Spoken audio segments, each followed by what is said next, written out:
Well,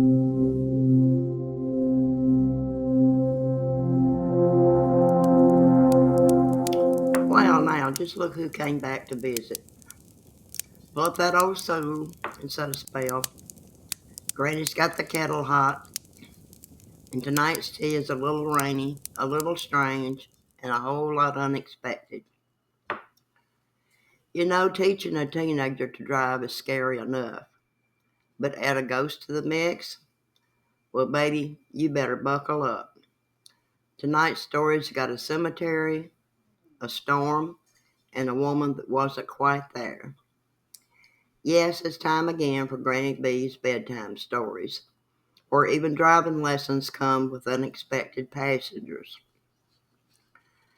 Now, this one's real recent and real personal.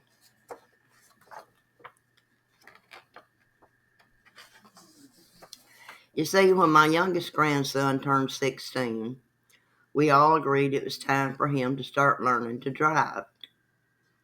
Now, bless his heart, smart boy, kind as can be, but he was nervous as a long-tailed cat in a room full of rocking chairs anytime another car got too close.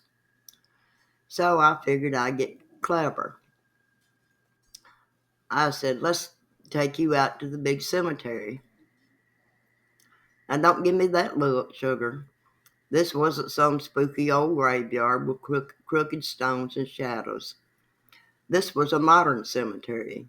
Wide paved roads, clear signs, traffic circles, speed bumps.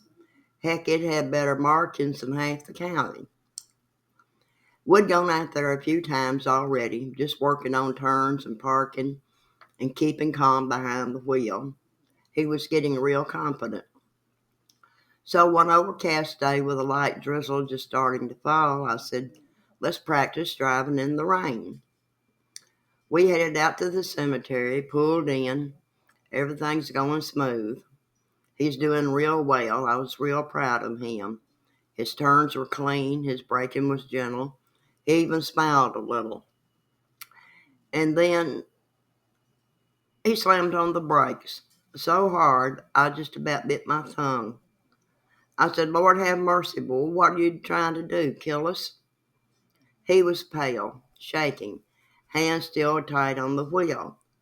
And he looked at me and said, Granny B, didn't you see that woman run across the road? I blinked, looked around, not a soul in sight. Baby, there ain't nobody out here. It's raining. It's gray, and the only folks here been resting a long time. But he swore up and down, said she ran right across the road in front of us. Long hair, dress floating behind her like mist. Said she looked right at him. Now, I ain't one to scare easy, but I am one to trust my kin when they're shaking.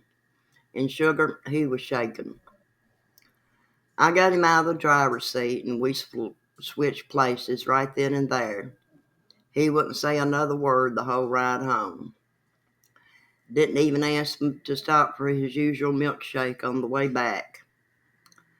Next day, I asked if he wanted to go back out and drive again. He shook his head and said, not there, not the cemetery. I ain't going back. And sugar, he meant it. Now, maybe it was the rain, maybe it was nerves, or maybe, just maybe, that cemetery had one more resident still walking. Maybe she just wanted to stretch her legs, or maybe she saw a handsome young man behind the wheel and wanted to remind him that road safety is serious, even in the afterlife. Well, now, that's why Granny don't teach driving without prayer and a seatbelt. Some folks pass through a place and keep moving, but others, they stick around just long enough to teach one more lesson. Thanks for sitting with me tonight, sugar. I'll be here next time with another warm pour of tea and a tale from the strange side of life.